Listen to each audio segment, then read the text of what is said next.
What up, gamers? This week has been quite eventful in a time where not many events are happening. Skull and Bones has finally exited development hell after 7 years. Xbox boss Phil Spencer touched up on and clarified rumors Xbox exclusives might be coming to rival platforms and some titles announced to be releasing.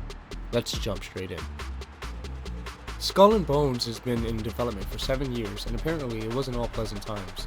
But against the odds and after multiple delays and iterations has been released to underwhelming reception. It has a mixed average score rating of 64 with a user score of 2.9 from 221 reviews on Metacritic as of the making of this vid.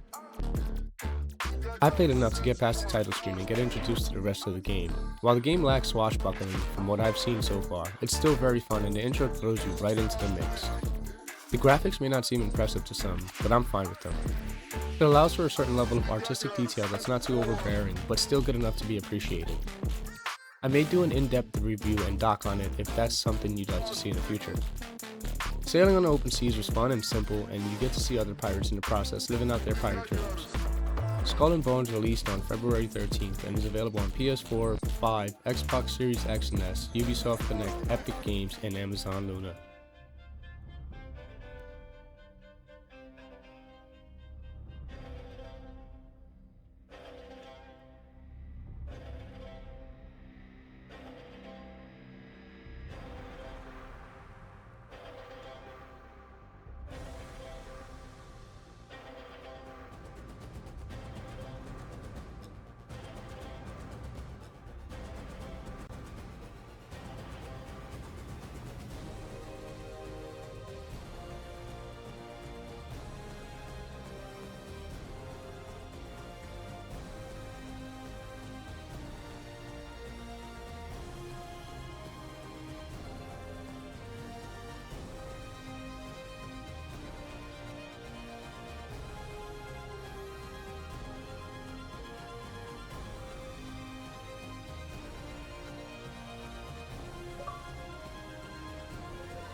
In other news, Sonic Superstars received a free DLC in the form of a Shadow costume for Sonic himself. Now this is to celebrate the announcement of Sonic X Shadows Generations, which we'll be taking a look at right now.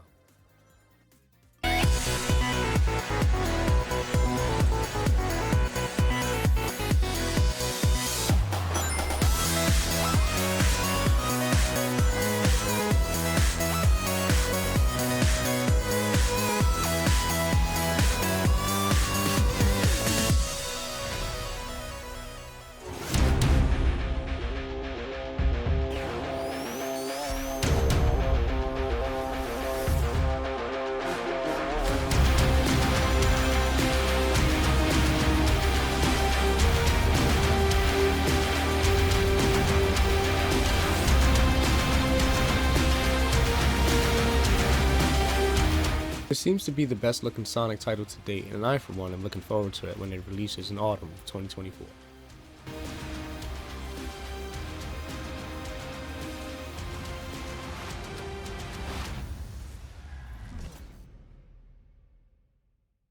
Payday 3's roadmap, called Operation Medic Bag, has been unveiled and details developer Starbreeze Entertainment's plan for the future of Payday 3, and I gotta say, it seems pretty grand. From totally rehauling the UI to the introduction of a solo offline mode that runs directly from your console, they'll be hard at work improving this game to the player standards as well as creating more DLC and whatnot. I'm looking forward to this one getting improved considering how good Payday 2 was and still is with the amount of content offered while keeping in mind how much longer Payday 2 has been out versus Payday 3. No word yet on how long these updates will take to be implemented, but the near future seems to be a safe bet. So does anyone remember a small title by the name of Earth Defense Force? Well, an announcement was made letting fans know the game has been pushed back from a spring release to summer for Western audiences, citing the need for last-minute touch-ups and refinement. This game was the original Starship Troopers adaptation in spirit after Halo when it released back in June of 2003, and it seems to carry on this tradition to this day. I had a lot of fun playing this game that is of course best enjoyed with friends but still just as fun solo. The graphics aren't the best, but they work for what's on display. Pure bug, squash, and mayhem. Now, on to the main reason we're all here. Xbox boss Phil Spencer held a panel detailing plans for future titles as well as the future of Xbox and the gaming community as a whole. He goes on to state that although 4 games previously exclusive to Microsoft's box will be coming to other platforms, Starfield and Indiana Jones titles are not 2 of the 4. Let's take a listen. And we want to talk about hardware too and how all of this fits into the strategy at Sure. Xbox. So where should we start, Phil? Well, when we originally had planned for the show, starting back in December, I think we probably would have started with Activision Blizzard, maybe talked a little bit about the exclusivity with some of the news coming up, and then hardware.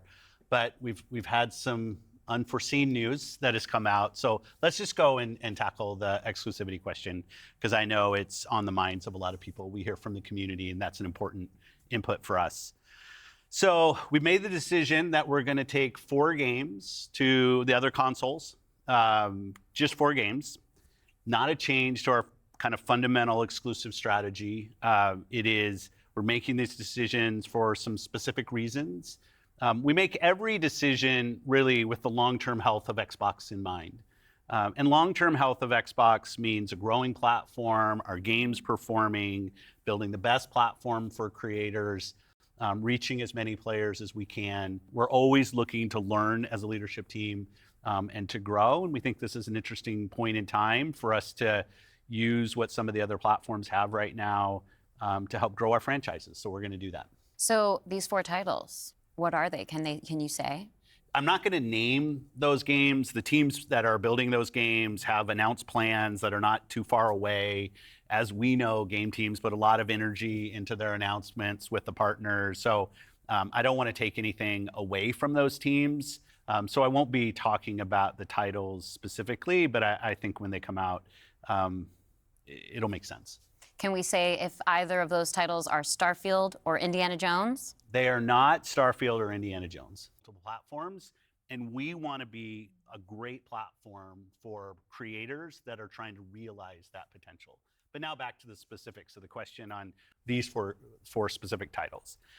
We looked at games that are over a year old, so they've been on Xbox and PC for a while.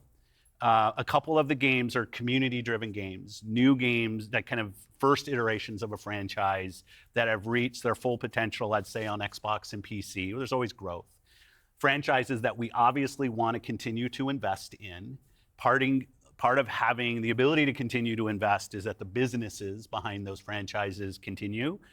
We think it's important that these service-based games that have communities behind them, that they can have confidence that they're going to exist in the future. So 2 of them, kind of community-driven games that will end up on other platforms and give us the ability to continue to invest in them. We think that's great for the business and great for the communities, more players to play with.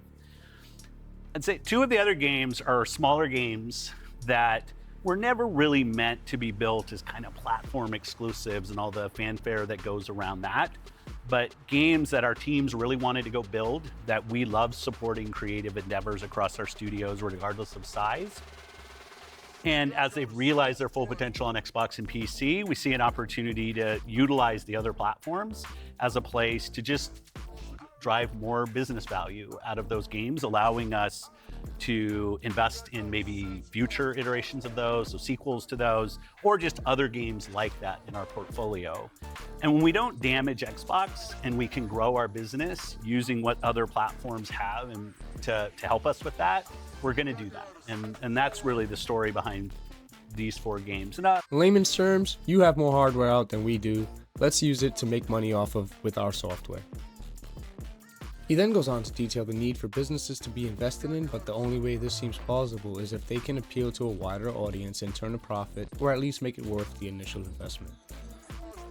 The 4 titles in question apparently have peaked on Xbox in terms of performance and now want to appeal to a wider audience, using other platforms that sold better than the Xbox, in turn using the other guys' leverage to propel themselves further in this tight market. Rest assured to those who were worried, the likes of Master Chief and Marcus Phoenix will not be migrating to Sony's box and will continue to be played best and only on Xbox consoles, as well as PC through Game Pass Ultimate.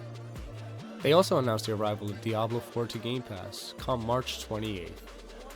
Like you said, all of our games are always in Game Pass. And so I'm excited to announce, with the coming together that we had with Activision Blizzard King, that Activision and Blizzard games are coming to Game Pass, starting with Diablo 4 on March 28th, which I'm super, super excited to share today. And it's all part of our commitment to make Xbox, the Xbox experience, and the games that we build is widely available as possible. I'll leave links to this and everything else in the description down below. What do you guys think? Is the gaming industry imploding? Will more prominent Xbox exclusive titles see their way to other platforms? Will the term exclusive be a thing of the past? Let us know in the comments below. We all look forward to hearing your thoughts, and for more gameplay and news, don't forget to like as it helps the algorithm, as well as consider subscribing. Peace out!